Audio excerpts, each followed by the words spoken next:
Climate grief, the growing emotional toll of climate change.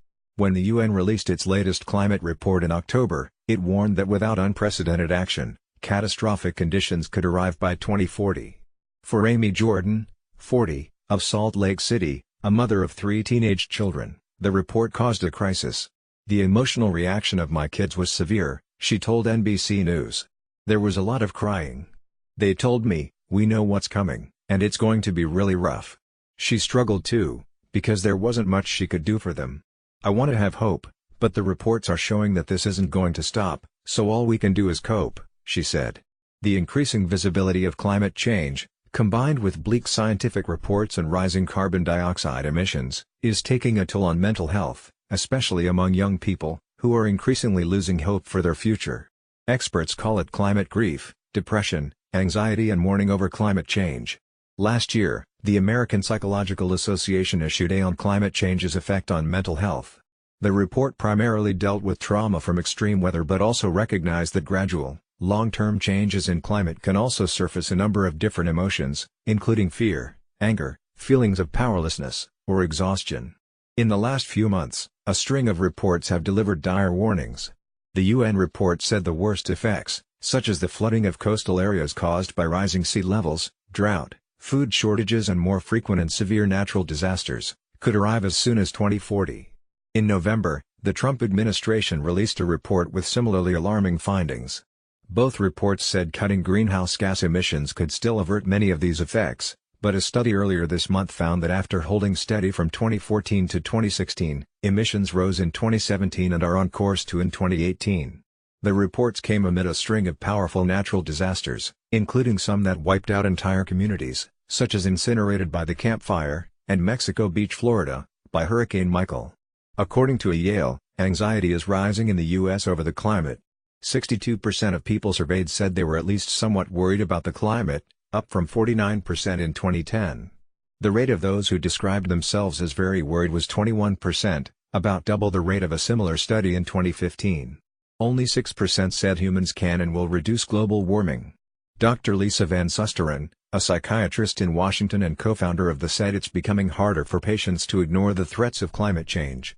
"For a long time we were able to hold ourselves in a distance, listening to data and not being affected emotionally," she said. "But it's not just a science abstraction anymore. I'm increasingly seeing people who are in despair, and even panic." After the UN report was released, Jordan looked for a way to help her children cope.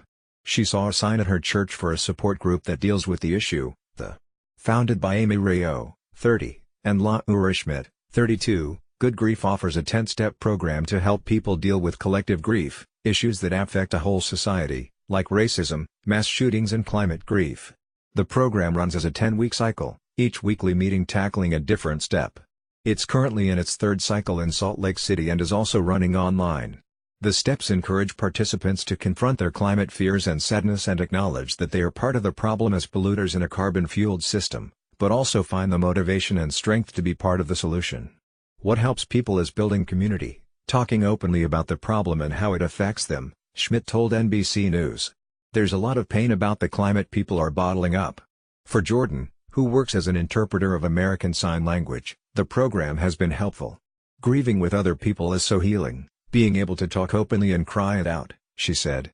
"We look each other in the eye and say, 'This is really happening.'" Jordan plans to bring the program back to her family and hopes that it will help her kids cope. They express sadness over the loss of animal species and anxiety over the unknown, like if there will be enough food in the future and where people displaced by a rising seas will live, she said. In September, Rayo and Schmidt presented their program at an annual conference on climate change for people under 30, held entirely outdoors. This year's event was held in New Mexico's Cibola National Forest. "Is this the climate change depression session?" asked Kelton Manzanares, 27, from Utah. "You are in the right place," replied Schmidt. Manzanares took his place in the circle of about 20 people in a patch of grass. Schmidt asked participants what they wanted to get out of the session. "Hope," said one woman. "Empowerment," said another. "It's okay to feel sadness, grief and despair," Schmidt told the group. "We'll aim to normalize those hard feelings." Manzanares explained that drought has hit his community hard. Springs that were once flowing are now dry. Hungry and thirsty cattle are ruining once pristine the land by scrounging for nourishment wherever they can find it. "I feel like I'm in a state of mourning or grieving when I think about it," he said. Bill McKibben, a climate activist for over 30 years who runs the climate advocacy organization, said groups like Good Grief can be an effective way to deal with climate grief. "We can't just be individuals, we need to join together and be a movement," he said in an interview. "It makes you less grief-stricken. The best antidote to feeling powerless is activism. It doesn't make you less sad, but adds hope, solidarity and love." Even though the latest UN report was a kick in the stomach for him, he cautioned that those experiencing existential grief over climate change are not its main victims. "It's poor communities with flimsy homes that are washing away," he said. Almost all of the young people interviewed for this article said they were struggling with the ethical implications of having children. "I'm definitely not having kids," said Marcella Mulholland, 21, a student at the University of Florida in Orlando and a participant in the Uplift session. "I don't have hope that we will avoid climate catastrophe. The changes that need to happen aren't happening." Jordan said she used to talk with her kids about becoming parents someday. "I'd say, 'You'll be such a good dad.' Now, it feels wrong."